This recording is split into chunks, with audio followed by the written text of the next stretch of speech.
ECMAScript 2021 nous a apporté son lot de nouveautés et c'est ce dont on va parler aujourd'hui. On va commencer par voir le plus simple, c'est le séparateur numérique ou Numeric Separator. Grâce à lui, vous allez pouvoir décorer vos grands nombres comme ce 1 million qui est un peu illisible avec des tirets pour pouvoir le rendre plus lisible. Donc je peux rajouter des tirets pour séparer par groupe de 3 comme on fait traditionnellement pour rendre le 1 million beaucoup plus lisible et ça ne change rien à mon chiffre de sortie. Vous pouvez mettre des tirets où vous voulez, bien sûr, sans respecter de règles, mais vous ne pouvez pas en mettre deux d'affilée, sinon vous aurez ce message d'erreur. Seulement un tiret est autorisé pour le séparateur numérique. Je pense que vous avez compris le principe, c'est pas bien compliqué. La prochaine fonctionnalité s'appelle Replace All. Cette méthode, applicable à n'importe quelle chaîne de caractères, va permettre de compléter la méthode déjà existante qui s'appelait Replace. Avec cette méthode, si je voulais remplacer par exemple tous les tirets de ma date, je devais utiliser une expression régulière pour cibler tous les tirets de ma chaîne de caractères. Alors ça fonctionne très bien, mais c'est pas très pratique si on n'est pas à l'aise avec les expressions régulières. Maintenant, il suffit d'utiliser la méthode Replace All avec comme deux paramètres. En premier paramètre, ce que l'on veut remplacer, puis en second paramètre, ce par quoi on veut le remplacer.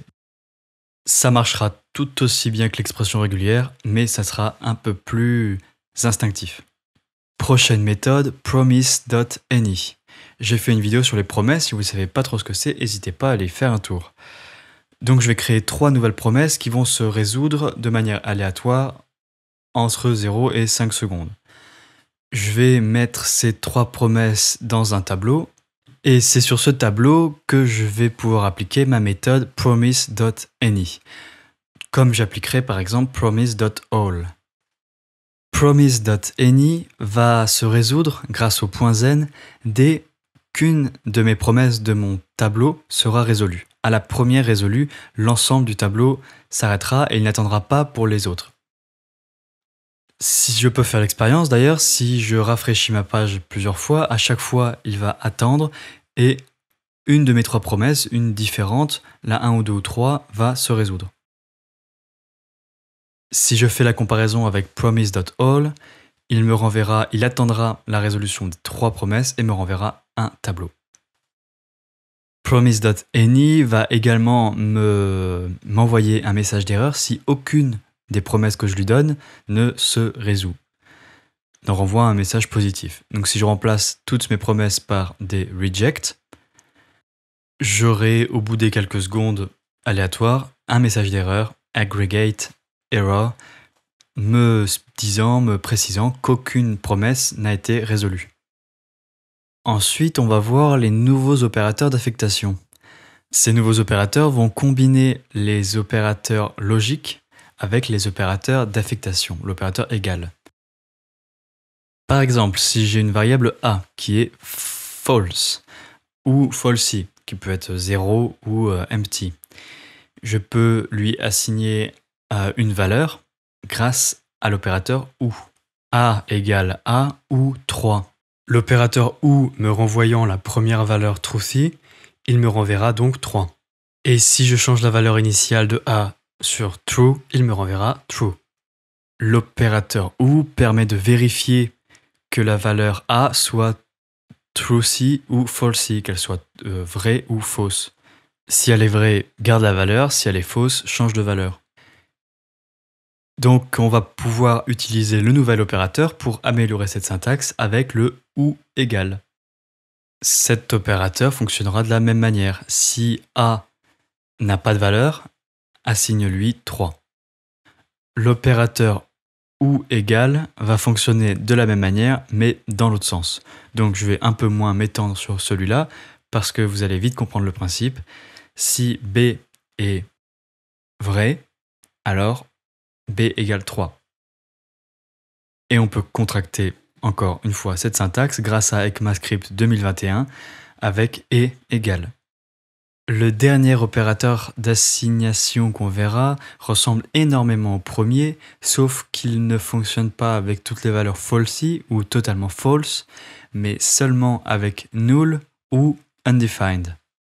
Cet opérateur, qui fonctionne sur l'opérateur de coalescence des nuls, qui est assez récent, va nous permettre d'éviter de remplacer un 0 par une autre valeur. Par exemple, si on voulait garder un 0, qui serait pourtant falsy. Null deviendra 4 et 0 restera 0, ce qui est très pratique pour peupler un objet par exemple. La syntaxe sera très similaire aux deux opérateurs qu'on vient de voir, avec point d'interrogation égal.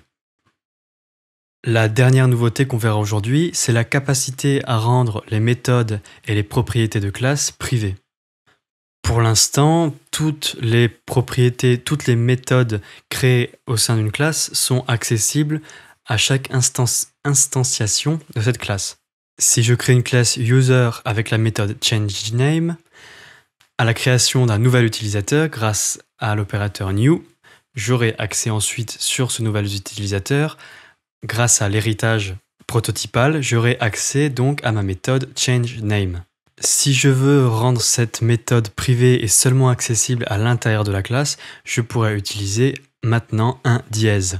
À l'heure où je vous parle, le dièse n'est pas supporté partout.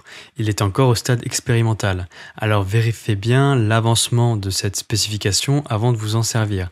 Sur Can I Use par exemple. Je mettrai un lien dans la description. Les méthodes rendues privées seront bien sûr encore accessibles à l'intérieur de la classe en utilisant toujours le dièse pour y accéder. Le dièse fonctionnera également sur les propriétés, pas seulement sur les fonctions, mais également sur les propriétés. Donc, petite démo pour finir, même si je suis sûr que vous avez bien compris le principe, si j'invoque la méthode update, elle va bien faire tourner ma méthode changeName. Cette nouvelle fonctionnalité est très sympa, elle nous permettra de faire plus facilement de la programmation orientée objet. C'est à peu près tout pour cette vidéo. Bien sûr, il y a encore toujours de nouvelles fonctionnalités qui arrivent. L'objet temporal, par exemple, qui va nous permettre de manipuler les dates beaucoup plus facilement. Ça va être vraiment sympa. Si vous avez aimé la vidéo, abonnez-vous, n'hésitez pas. Merci d'être resté avec moi jusqu'au bout et prenez soin de vous.